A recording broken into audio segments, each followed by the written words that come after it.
What's up, everybody? Welcome to Up at Noon. Yeah, that's right. We are still in LA for this E3 business. Well, not literally. I mean, I'm back in San Francisco now. But when we filmed Up at Noon to get it to you on a Monday, still in LA, still doing that, which means there's no time for jokes. Brian's in some alcoholic haze, seeing rock bands and whatnot. So I don't know what the hell that kid does. So I have no one to write the jokes for me. So I had to go dig around, find some guests to talk to, and I figured, who better than the two men who made The Last of Us all by themselves, Neil Druckmann, Bruce Straley. How you guys doing? Pretty good. All by ourselves. All by yourselves. Yeah, there's not like a team of 150 people. Of sitting. It was just amazing people he that did should the be art, building rockets. I did the programming. Yeah.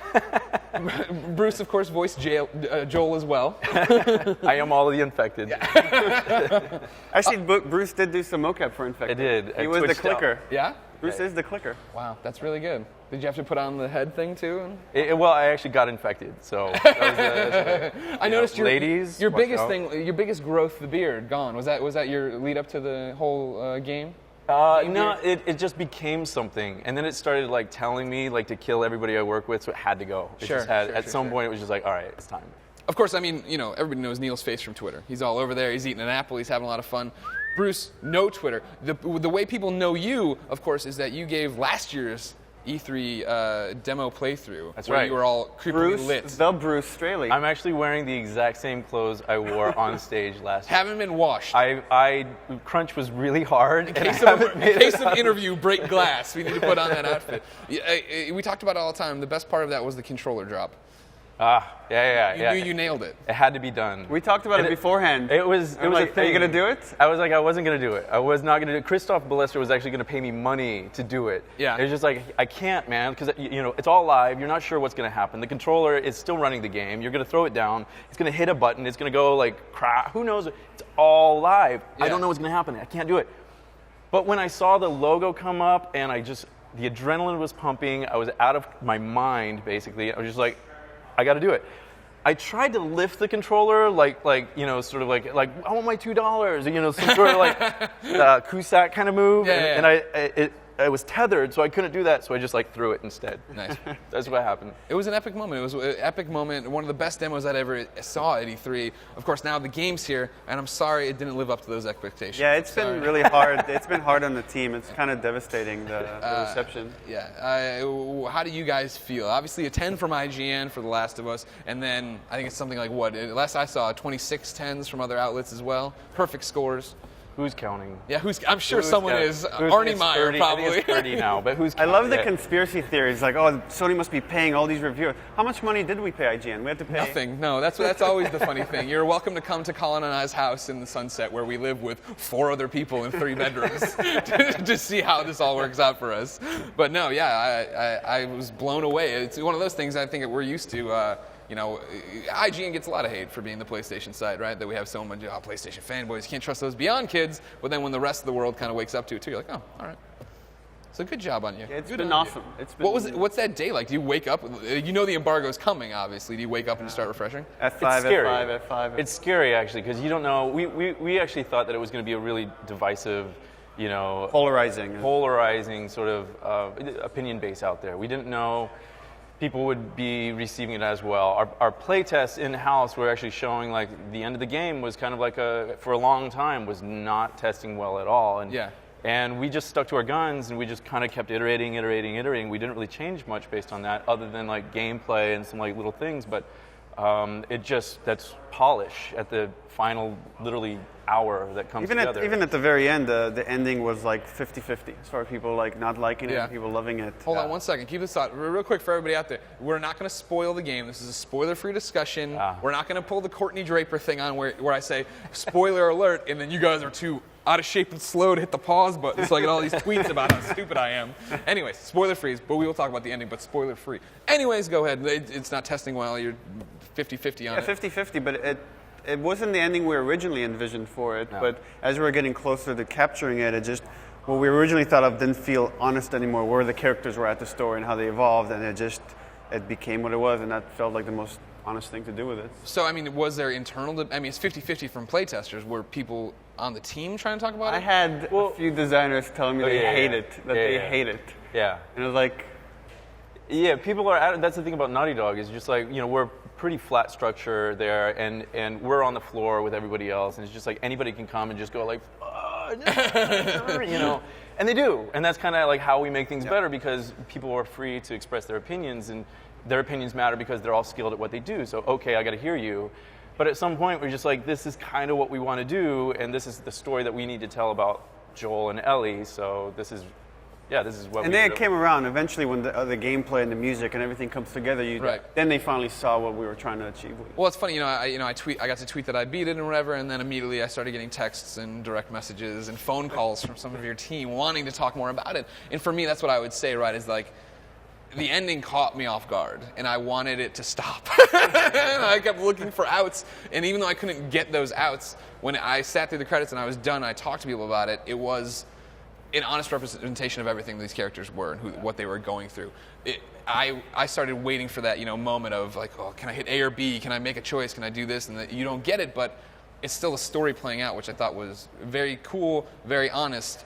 Are you prepared for any Mass Effect style blowback where we've invested so much time into this game and this isn't how I wanted it to end? I mean, we hope people like it, but we're not going to change anything. I mean, this is what it is. Yeah. I don't know. In a way, we kind of welcome also the conversation. Yeah. Like what does it mean about the characters? What does it mean about games? What does it mean about, and it's the game that we wanted to make, and we felt is, like you said, I think the key word is honest. Right. It's honest to those characters.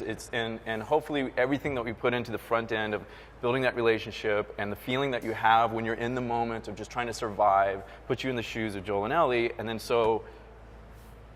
I'm not going to... You could argue without spoiling anything that at the end the characters don't have a choice. They're doing just what they have to do. Gotcha. All right, we're it's getting a little hairy. You're getting too close. We're getting too close. We'll get away from the spoilers. Last of Us is out right now. For people at home, not right now. Right? Yeah. People are playing it. We're in the future. I forget we're in the future. Yeah, I know, right? It's confusing. I can't believe we have flying cars here. Last of Us is out. What does that mean for the team? What did you guys do at E3, I guess, for the past? What were you doing during that week? You're just bumming around, being rock stars? Bumming smoking around. and drinking? Yeah. I wish we were rock stars. No, actually, we walked down the aisle and just bump into people and just like, hey, man, don't you know who I am? No, actually, we leech onto other people and try to get into like exclusive like viewings of things because we're nobodies still. Our friends at Sucker Punch got to send the scene. Oh yeah, it's awesome. It's pretty cool. Saw some behind the scenes theater stuff, and all of it's awesome. So it's cool to see. It's cool to see people playing our demo. It's like, I guess they don't care the game is out in 2 days, but they're there playing the demo. Well, right. I mean, you figure a lot of people aren't as spoiled as me, right? They couldn't call Sony and beg to get a copy of the game early, so they have to go, and that's like their taste. And I know a lot of fans out there have been tweeting, oh my gosh, when can I get the demo? What can I do? And I was much of it's like, the world's tiniest violin, right? Of like, you shouldn't play anything. I don't like that. I don't want to play the Last of Us. I'm on blackout. Yada yada yada. But people want to get that taste. They want to see what's so special, right? That means a lot. Yeah, and then you have those other people that are trying to just hardcore spoil it. Just go in every thread, every forum, I'm sure there's comments for this right now. Oh, people sure. Spoiling, or at least trying to spoil the ending. Stop it. You're being mean to people. Yeah. We talked a little bit about PlayStation 4, and when I say talk a little bit about it, I mean I mentioned it, and then we never talked about it again. But I got to go see some of these PlayStation 4 demos, and I went and saw the Infamous demo, Infamous Second Son. Everyone knows I'm a big Infamous fan.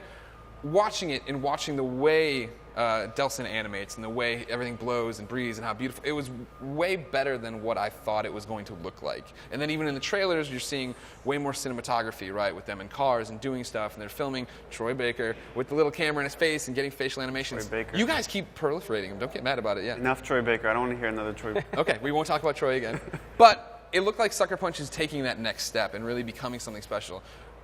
Do you see them being on a similar trajectory to what you guys were? Like, you know what I mean? Like, Naughty Dog was making Jack games, and they were great, and they were awesome. And then Uncharted came around and really changed the way you guys worked as far as there being mocap and animation and interplay between the actors. And now we get to this, Last of Us, and it's a masterpiece and all these, like, accolades.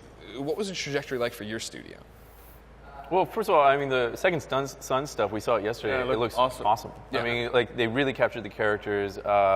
Camera work was amazing. Just the fidelity of the particle world. effects, that kind of blew us particle away. effects are amazing. Yeah. Like, and they only showed one particle. It was like the smoke effect or something. So it's really interesting to see like where that thing's going to go. What other powers he's going to have? Yeah. It's so they're already like I think they went leaps and bounds. I think with the next gen stuff, they really owned it, and I'm excited to see more. So I don't know. And I know I had conversation with Nate Fox, the creative director, on it. And, I know Nate. And now he's directing the actors. He's getting, I think, much more invested in the story and the kind of more personal story he's trying to tell. So I think this one, they're really going to up their game with this one. And so do you think, like from your own experiences, is it technology pushing that forward? Is it just getting bits and pieces of getting up and running as a game studio and making a specific type of game that gets you to that point? It's a Coming in from like all angles. Yeah. Right? It's like so a lot of times technology lets you know, like, oh, we can now tell this kind of story that we couldn't before. And sometimes, we're just inspired by the idea of telling a story about two characters and their relationship, and we had like this like laser focus of what we wanted to do with the game, and those two things kind of gelled really well. We're really lucky that we work with like absolutely amazing people at the studio. I mean, these people should be like building rockets and blowing up other countries or something, but they decided to make video games. Now they're like, we can make a train, weave in this environment. And when we decided that on Uncharted 2, that was actually like a moment where we all were kind of like, are we really going to do this, guys? Like, because we had all the different hacks, which all video games have done in the past, which is just like scrolling background, etc. And when we committed to like, we're going to move everything in local space, that was just like, all right. And that opened up so much more. But I mean, it really comes down to like, I guess you try to work within the limitations, but at the exact same time, you have to push the boundaries of what you think is even acceptable for yourself. And it's scary. And it's super scary. It's like this stuff doesn't come together until the very end. Especially with this game, there was so system-based. There's so many systems at work, and AI is such a huge, huge undertaking. And you don't know that it's working until so many elements come together, from animation to the feeling of the control to the reaction times to like there's so many different things, and just one little piece of code can throw off this entire stealth is like broken because of this one little thing, and you're just like, oh my god, it's scary. And then you just hone it and iterate on it, and that's what we do, and we just work with amazing people. But at the same time, it's like if you don't push yourselves to go beyond your comfort zone, Beyond. then it's like you don't. I don't know. It's like you settle. You end up with something mediocre, and then it doesn't really feel like. It's not exciting, like, because if you're not terrified, if you're not scared of your pants, then you're not doing something right. And there's things that we would change. We shit our pants throughout the entire production. We're attached to this idea that we had, which is like it can't be created right now. Like it's just like there's not enough time, there's not enough power, there's not enough, etc. But what you don't know what's inside of our head, so it's just like what we ended up with and what the team at Naughty Dog was able to create was like that's amazing. That's compared to the industry, what our standards are is just like kind of beyond. Sorry. You get the one. You get the one. I won't say it every time you say it. Okay, good, thanks. No problem. Don't worry. Yeah. I'm throwing you a break. I appreciate it. I could never talk to David Cage if I did it every time you said it. Yeah, so anyway, you get it. Yeah, so now, for everything you just said then, the in your pants trying to make it perfect, is that why it got delayed? Were the systems not lined up the way you wanted? We made our eyes were too big for our stomachs, straight up. Like, and it was a really complex. We had to chop and cut, but then we had to like sew the pieces back together and try to make it like the whole. There's a certain level of polish people expect from a Naughty Dog game, and we looked how big the game was and how much time we had left. Like, wasn't gonna happen. Can't finish it. There's no way. We had not to do the degree that we needed it to be. Sure. We could have finished it and shipped it, and it would have been good, but we wanted it to be better than that. Yeah. And then we got together and like. Just made a hard call. Naughty Dog game has never been delayed. I was going to say, how tough of a decision was that? It was rough. And like when Evan and Christoph, they pulled us in the office, like we can give you this much more time. We felt so guilty. Horrible. Because the team is crunching so hard. Yeah, and they gave us, Evan and Christoph gave us so much like rope to like play with. They gave us respect and the ability to just go off and try to own this thing. And we kind of like use that extra rope to kind of hang ourselves. And sorry team, we really love what you do. We're sorry, but on one hand, we were super stoked we got that extra time that we needed, but on the other hand, we felt so guilty. They're happy with the results, though, I bet. But in the end, everything worked out, thank God. Yeah, right. It's like one of these, like, okay, you released it, it's a 5-5, different story, I'm sure.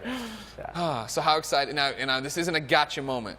Shuhei Yoshida, president of Sony Worldwide Studios, says every first party is working on PlayStation 4 games in some capacity. What? He said that. What? Maybe not your team. How excited are you to get to work on the PlayStation 4? I mean, from what you've seen, what you've heard, I'm sure Mark Cerny's come by and he's showing the controller to you like this. You're like, get out of here. I'm trying to make a game. Trying to finish The Last of Us. Get out of here. It's awesome. We're excited for so many different reasons. I mean, memory is like one of the biggest things. We got down to like, oh my God, we got an extra 10K on this level. Cool, Yeah. we can not crash. Well, yeah, like bits and bytes became like super important at the end there. I mean, we were trying to do things like we've never done before with a new lighting engine that added some more memory and the way we have to like load. As you know, once you start a Naughty Dog adventure, it's just kind of like it's off and running. Right. You know, we just stream everything. No load screens. Yeah, so we don't want to stop you and pull you out of the moment, but that takes a lot of effort to try to pull all this stuff together. So that ended up stressing the system a lot. PS4, I think, I don't know, it's going to be really fun to be able to go like freedom, like what can we, and then you're going to hit something find yourself with the rope. We're going to hit something else that you can't predict right now. We're going to get way more too ambitious, Yeah. and then we're going to have to find the new constraints. It's and the work with nature of the those. game, man. Okay. Yeah. Well, there you go, ladies and gentlemen. Neil, Bruce, The Last of Us is pretty darn good. Thank you so much. It's out now. Everyone should go buy it. Give me a handshake before you go. Yeah. Yeah. Cool. There's the Bruce. Cool. Watch out. Ladies and gentlemen, thank you for joining us for this special E3 Up at Noon. Thank you, of course, to Neil, to Bruce, to all the Naughty Dogs. If you'd like to be in the audience that usually doesn't laugh at my awkward jokes, go.ign.com/Up at Noon for details. Remember, we post these every Monday on IGN.com and YouTube.com/IGN. So if you want to be part of a conversation with me, I'm in there the first hour. Noon Pacific time, I'm there. I'm like, what do you? No, you're fat. No, your teeth suck. That's me talking to you in the comments on IGN.com. It's fun. Come be a part of them. I miss Brian Altano too. We'll be back next Monday. But until then, I'm going back to bed with Neil and Bruce here. Come on, guys. To get in here. Bruce. Okay.